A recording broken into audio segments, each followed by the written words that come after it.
to the podcast. I appreciate you taking time for me. Kids benefit just from participating. Creating a sense of hope in some of the most hopeless scenarios. I learn from my mistakes and my error. Every single day, when you feel like quitting, find motivation.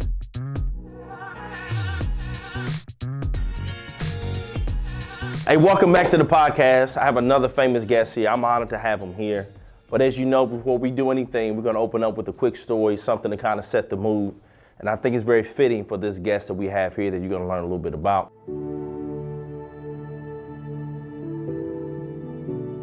This particular word comes to mind when I think of my guest, when I think about what we're gonna talk about. And I think about the word impact. When I think of impact, I think of a whale jumping out of water.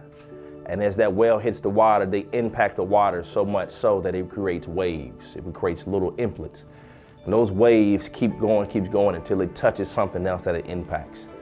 And I think impact is something that we all should have. It's not just about us being the monument, but as we hear with our slogan, we groom the outer man, guide the inner man. I think we also should be understanding that we're not here to be a monument, we're here to start a movement. I'm honored to have this brother on the guest with me, Brother Jamal. Appreciate you breaking bread with me today, man. Absolutely, man. Absolutely. Nobody dropped metaphors like you do. Man, you know what? I was practicing. To use the well out of the water and the whole ripple effect. I can dig it. Man, that's what happened when you grow up in church with preachers, man. Everything is gonna be a sermon. You know what I'm saying? Facts. I can dig it. But listen, well, thank you so much for being here, man. We are actually in the barbershop. Yes. You know, and you've come up. Man, see, I was gonna tell it, man. From whence we've came. Yes, sir. You know, you were one of my first guests when we started this movement back in the early 2000s, man. You came when all I had was a chair and a rusted light bulb, man, and you were one of my guest speakers. But man. you had some valuable young men in this. So that was the most valuable asset of this. So no matter where you are, that's it. There was some value in that space. Man, listen, man, let's stay right there. Let's stay right there. I'm not gonna ask you questions about who you are, because I want people to go and research my guests. So I'm not gonna spend time wasting their time. But before you came who you are, I need you to talk about how you became who you are. And if you can talk about that and tie in how that mentorship helped you, brother. Man, that's an amazing question, right? Like it's the speaking of the from whence we've come. So I'm an inner city boy from Dayton, Ohio. DYT. Absolutely, Gem City. Product of at the time, you know, a single mom. We grew up, interestingly enough, west side of Dayton, a space called Drexel over there. And it's funny, I give a speech called The Power of Expectation, and in it I speak about how there were three things that I believed kind of framed to your question of who I am right now. One of which was I truly believe the will of God. Like, you know, I think He guides everything. Second of which was my mother, who for a bunch of reasons kind of ruled with an iron fist, right? There was everything was non-negotiable, regardless of whether she was right or wrong at the time. Law was the law. And then the third thing was my participation in sports and hoop, and how that kind of guided me. It became an identity, right? So, you know, when you around the way, there's a few things you can get into, but because I hooped, a lot of guys from the spot would be like, yo, that's small, man, leave him home, he hoop, he got a game Friday, bro. And then once that becomes kind of your identity, a lot of things, this was one of the reasons I believe in the power of sport. In fact, we started the Lead Change Project based off of that theory, right? That, and data has proved it, but that, you know, kids intrinsically benefit just from participating in sport, right? Absolutely. Data talks about how kids are better, they perform better academically, less likely to drop out, less likely to experiment with drugs and alcohol, less likely to become teenage parents, et cetera, et cetera. You do better with time management, right? Follow instructions, deal with adversity, perseverance, all those things, right? And that was kind of the makeup. You carry those assets and those what we call soft skills, right, into a space. That coupled with, I think, kind of a natural competitive nature. Yeah. And you have Jamal. So, Brother Jamal, you said a lot of stuff, man, that was great. One of the things you said to me about how sports was being your vehicle, but then you mentioned how your mom has been your mentor. And I'm a real big fan of that. I don't think mentorship should be gender specific. Talk to me about how your mom has been your mentor, man. Absolutely, man. I agree with you wholeheartedly. In fact, I would argue that everyone's first mentors are their parents, which is another reason, and we can have this conversation on another episode. Yeah.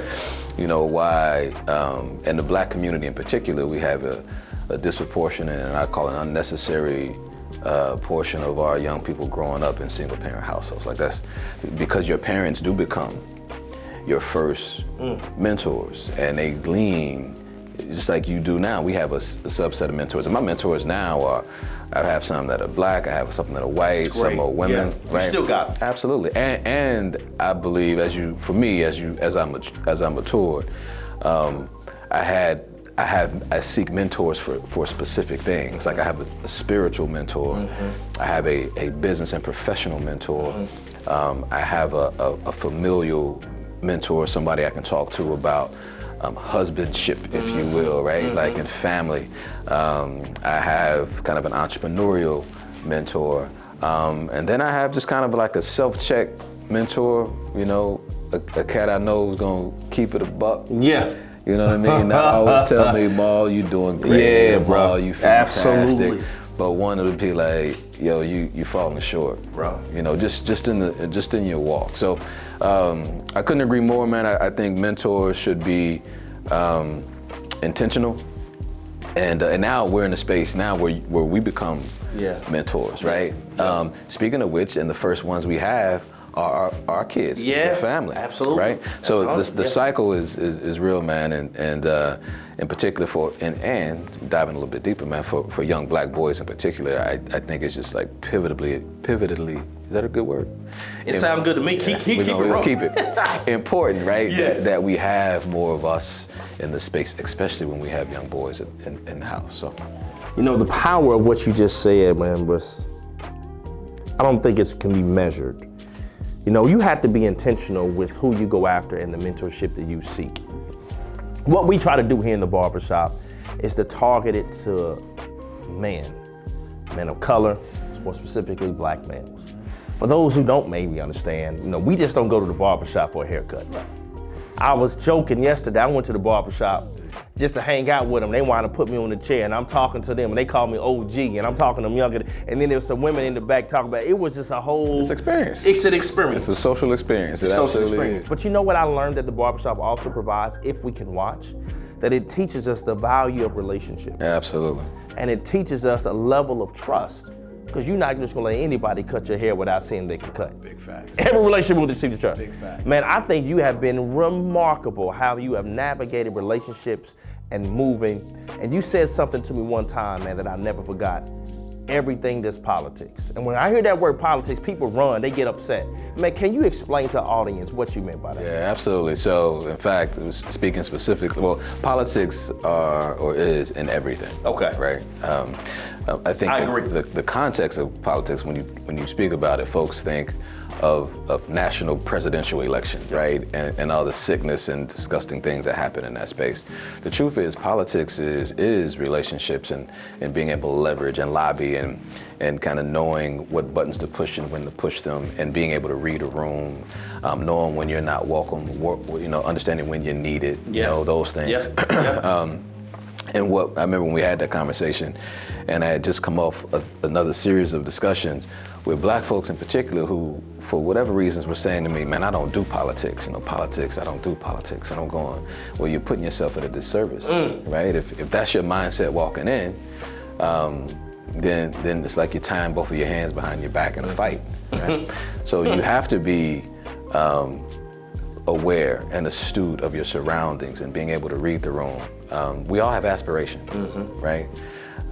Regardless of what those are, you have aspirations, and there's nothing that you're trying to aspire to be or do in life that you can do completely on your own. Absolutely. So absolutely, if we can agree on that, just in its pure sense, then understanding that in the midst of you needing to lean on someone else to accomplish your goals is almost the pure definition of understanding and being able to navigate politics. So we do need to do it. And regardless of what industry you're in, education, transportation, healthcare, if you have a job and you're in an office, there are office politics, right? Yeah. There's politics on the block. There's cast moving stuff on the block. There's politics there. There's politics in the church. Politics in the church, absolutely. Everywhere you go. Everywhere you go, there's politics. And those who understand it and know how to navigate it well and the best are typically those who excel the most. It's powerful, man. I try to spend time, because I want to ask another question, but I want to spend time for this, man. We have students submit questions, because we are located in a high school, and I think there's power in students hearing someone who they can look up and see, do it differently, that look differently, still successful. So I'm gonna ask a question in reference to what some of our students may ask. Okay. You know, what would you tell your 16-year-old self? Oh. That you know now that you didn't know then. And you could pick a 15, 14, 17, whatever age a high school student was, what would you tell them, man? Man, I would tell my 15, 16-year-old self, you are better than you realize. And that your insecurities are normal, but it's imperative that you overcome them, because confidence is the difference between you moving and you standing still. Like, you know, lack of confidence and anxiety can paralyze you. And for me, growing up in the space that I grew up in, it was so much, let's call it controversy or chaos, or just destructive decision-making going on around me that it can paralyze you, right? I think that PTSD thing for cats who come from around the way, I think that's real. Oh, absolutely. I think that's real. That's the trauma, man. In fact, it's trauma. And so I would tell myself in that space that, you know, this too shall pass, you will endure. And so that I could hone in on some of the things that God gifted me with, which at the time I don't think I put enough into it. I always tell the story about, you know, because going to play ball in college, I started out in Oklahoma and ended up transferring to Colorado. And at the time, not really mature enough to understand that I was the reason for it. It was truly because I hadn't at that time taken my craft seriously. So at 15 and 16, I would have told myself, right, you're better than you are, get rid of all the other distractions and focus on this gift that God gave you, man, and put in the work, because the work will pay off. And I think had I taken that approach at that time, you know, who knows what would happen. But I will say this, look, man, God's got all things in his hands. Brother. And we are where we're supposed to be, doing what we're supposed to do, if we hear and listen. And sometimes we don't hear it right away, but I do praise God that I started to open up my mind and my third eye and really started to listen at some point. Brother, that's powerful. You said so much, and I want our young minds, whoever catches this, to hear what you said, man. I think so often it's easy to get caught up and not believing that you are enough. Absolutely. You are enough. I think the enemy, man, the enemy's sneaky, right? I think it was a quote in the movie. It's like the greatest trick the devil ever performed was convincing you that he didn't exist, right? So there's something in the distractions and things that happen around us, man, to take our eye off the thing that God wants us to do. That's where vices and things come in. Absolutely. That's why discipline is so important. Yeah. Another reason I come back to sports, right? Yeah. And the benefit of playing those. But, you know, it's easy. I always tell, like, life happens, right? And it happens at different levels for different people, but it's gonna happen. And being distracted by things is a great way to pull you away from what you're called to do. And many, if not most of us, fall victim to that. Absolutely. Right? So absolutely. I don't know. I just, that would have been, for me at that time, some really, really good advice. And that's some mature advice. I don't know if my 15-year-old self would have listened to it, to be honest. Yeah. But, you know, but they probably would have caught her ear if you wouldn't have cut in the hair talking. Yeah, facts on the blend, man. I may slap him in the head with it. But really being mature enough to just block out all of the stuff, which is real. Like, life is happening and it's real. Like, it was real worrying about mom working jobs and not having a degree at the time and working 2 and 3 jobs. We didn't have a car and she's catching the bus and we're walking to the laundromat with clothes and figuring out what we're gonna eat and how we're gonna eat and looking out for baby brother and all these things. Like that stuff was real, Yeah. but it had nothing to do with my skill set or the gift that I had been given and my responsibility for honing that, Absolutely. right, and using it for what God intended to do. And I wish in that moment I had, whether it was, just that advice to say, I get it, life's happening, but it's imperative that you focus and be disciplined and really take your craft seriously. Ladies and gentlemen, that's why I talked about ripple effect and the waves touching certain things that he said. You said a lot of great things that I know we don't have that much time left, but I'm asking you to come back for season 2. Absolutely. And I want to do something And unique. 3. And 3 and 4. And 4. I want to do something and with us 5. together so we can interview some guests, man. Yeah, absolutely. Your story alone is remarkable.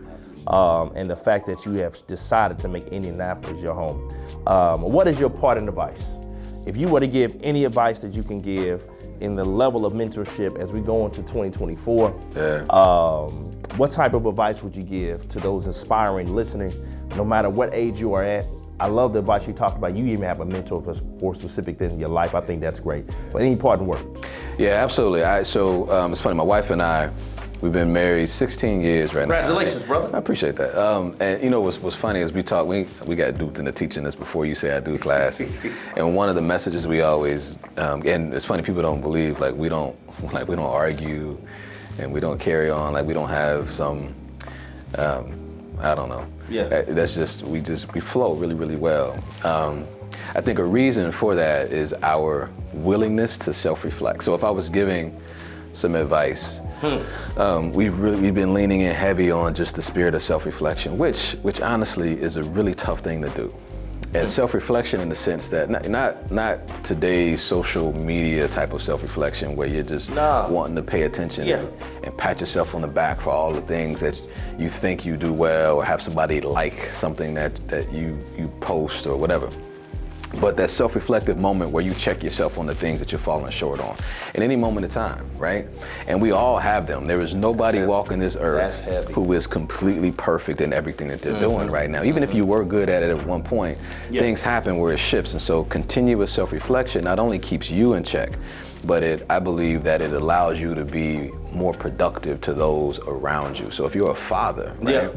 And you are sincere about your self-reflective moment, being able to talk about how am I communicating, like checking yourself, am I communicating in the best way I could? Am I spending the time? Is my time management the way that it should be? If you're a husband, right? Am I communicating the right way? Am I spending the time? At work? Am I managing my time well? We talk about health. Am I eating the right way? Am I exercising? That self-reflective moment is extremely important. And if I had to give some parting advice, I would tell your audience to spend some time in self-reflection and be candid with yourself, not always about what you do well, but checking yourself on the things that you could use some improvement on, and you see yourself really become a better person and a better human being. Brother, you speaking to the souls of folk. You actually are grooming the inward man, what you just said there. Yeah. And you guiding it. Ladies and gentlemen, y'all, this is Jamal Smith. I'm telling you, if you don't have any time, or you have time rather, I want you to do yourself a favor. Google him. You'll see all the things he's done, traveling the world, leading certain state agencies, but man, now he's doing a lot of great things in the community behind and beyond. So thank you all for your time. This is season 1 and we kicking off. Hey, make sure you tune in to Yankees podcast. Come on, let's go. We need everybody to tune in, feed your mind, your spirit, and make sure that you're on the ones and twos, brother. I appreciate you following through on what you said you would do. We're gonna do this and bringing this into manifestation. Man, this not everybody does it, bro. It's what we do. Fam, For the appreciate community. you. Love you, appreciate brother. it. One love. Thank y'all. Peace.